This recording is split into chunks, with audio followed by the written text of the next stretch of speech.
Hello, അസ്സലാമു അലൈക്കും. ഞാൻ നവാസ്. എന്തൊക്കെയുണ്ട് വിശേഷം? എല്ലാവർക്കും സുഖമല്ലേ? ഞാനിപ്പോൾ ഉള്ളത് ദുബൈയിലാണ്. ദുബൈയിൽ നിന്ന് ഞാൻ ഷാർജയിലാണ് ഞാനിപ്പോൾ ഉള്ളത്. ഇവിടെ നിന്ന് നേരെ ബുർജ് ഖലീഫ കാണാൻ വേണ്ടിയിട്ടുള്ള യാത്രയിലാണ്.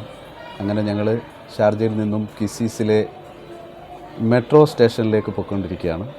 മെട്രോ സ്റ്റേഷനിൽ എത്തിയിട്ട് വേണം അവിടുന്ന് നേരെ മെട്രോ സ്റ്റേഷനിലെത്തി അവിടുന്ന് നേരെ ദുബായ് മെട്രോയിൽ കാണുന്ന കാഴ്ചകളൊക്കെ കണ്ട് ആസ്വദിച്ച് മെട്രോയിൽ കൂടി ഇങ്ങനെ യാത്ര ചെയ്യുകയാണ്. അവിടുന്ന് നമ്മൾ നേരെ ദുബായ് മാളിൻ്റെ ഫ്രണ്ടിലെത്തി. അവിടുന്ന് ദുബായ് മാളിനകത്തേക്ക് കയറുകയാണ്. അകത്തേക്ക് കയറുന്ന എൻട്രൻസാണിത്.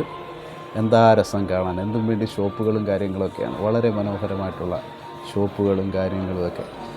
അവിടെ നിന്ന് ആ ഷോപ്പുകളും കാര്യങ്ങളും ഒക്കെ കണ്ട് വളരെ ആസ്വദിച്ച് അവിടെ നിന്ന് ദുബായ്, നമ്മുടെ ആഗ്രഹം എന്ന് പറഞ്ഞാൽ നേരെ ബുർജ് ഖലീഫ കാണുകയാണെന്നുള്ളതാണല്ലോ. അവിടുന്ന് നേരെ കയറി അവിടുന്ന് നേരെ അവിടുത്തെ കാഴ്ചകളൊക്കെ കണ്ട് ആസ്വദിച്ചതിന് ശേഷം നേരെ താഴേക്ക് ഉള്ള വ്യൂസൊക്കെ കാണുകയാണ്. വളരെ മനോഹരമായിട്ടാണ് ദുബായ് മാളിനകത്ത് സെറ്റ് ചെയ്തിരിക്കുന്നത്. അവിടുന്ന് നേരെ ഒരു വെള്ളച്ചാട്ടം നടക്കുന്നുണ്ട്. നിർമ്മിതിയിലുള്ള ഒരു വെള്ളച്ചാട്ടമാണ്. അവിടെ നിന്ന് നിർമ്മിതിയിലുള്ള ആ വെള്ളച്ചാട്ടം കാണാൻ വളരെയേറെ ഭംഗിയാണ്. കാണാൻ ഒരുപാട് ജനങ്ങൾ അവിടെ നിന്ന് കണ്ടുകൊണ്ടിരിക്കുകയാണ്. അവിടുന്ന് നേരെ ഞാൻ ആ വെള്ളച്ചാട്ടങ്ങളും അതിൻ്റെ വീഡിയോകളും ഒക്കെ എടുത്തുകൊണ്ട് അവിടുന്ന് കുറേ കൂടി മുന്നോട്ട് നടക്കാനുള്ള ശ്രമത്തിലാണ്. കുറേ കൂടി മുന്നോട്ട് നടന്നപ്പോൾ ഒരു സ്റ്റുഡിയോ സെറ്റപ്പ് ഉണ്ട്. അവിടെ തന്നെ അന്നേരം തന്നെ ഫോട്ടോ എടുത്ത് പ്രിൻ്റ് അടിച്ചു കൊടുക്കും. അവിടുന്ന് നേരെ ബുർജ് ഖലീഫ കാണാൻ വേണ്ടിയിട്ട് പോകും. ആയിരക്കണക്കിന് ജനങ്ങൾ ബുർജ് ഖലീഫ കാണാൻ വേണ്ടി, വിദേശികളും സ്വദേശികളും മറ്റു രാജ്യക്കാരും ഒക്കെ ആയിട്ട് ഒരുപാട് ആൾക്കാരിങ്ങനെ തിങ്ങി നിൽക്കുകയാണ് ബുർജ് ഖലീഫ കാണാൻ.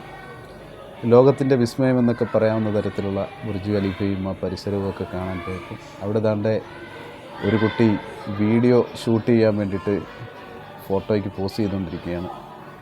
അതിൻ്റെ കുറച്ച് ഷോട്ടുകളൊക്കെ കണ്ടു. അതിനുശേഷം വീണ്ടും ബുർജ് ഖലീഫയുടെ അടുത്തേക്ക് എത്തി. അതിൻ്റെ മുന്നിലുള്ള തടാകത്തിനടുത്തെത്തി. വളരെ മനോഹരമായിട്ട് എത്ര സൗന്ദര്യത്തിലാണ് ഇവരിതൊക്കെ നിർമ്മിച്ചിരിക്കുന്നതെന്ന് കാണുമ്പോൾ വളരെ അതിശയമാണ്. അതിൻ്റെ മുന്നിലുള്ള തടാകമാണ്. ആ തടാകത്തിൻ്റെ കാഴ്ചകളും പകലിലുള്ള കാഴ്ചകളൊക്കെ കണ്ട് വാട്ടർ അതായത് വെള്ളച്ചാട്ടമാണ്. അത് കണ്ട് വളരെ ആസ്വദിച്ച് മുന്നോട്ട് നീങ്ങുമ്പോൾ അവർ പറഞ്ഞു, ഇനി നൈറ്റ് ലൈഫാണ് കാണാൻ രസമെന്ന് പറഞ്ഞു. അപ്പോൾ അതിനുവേണ്ടി വെയിറ്റ് ചെയ്യാണ്. നിങ്ങളും വെയിറ്റ് ചെയ്യൂ. ഞാൻ നൈറ്റ് വീഡിയോകളുമായിട്ട് അടുത്ത വീഡിയോയിൽ കാണാം. അതുവരെ എല്ലാവർക്കും നന്ദി, നമസ്കാരം.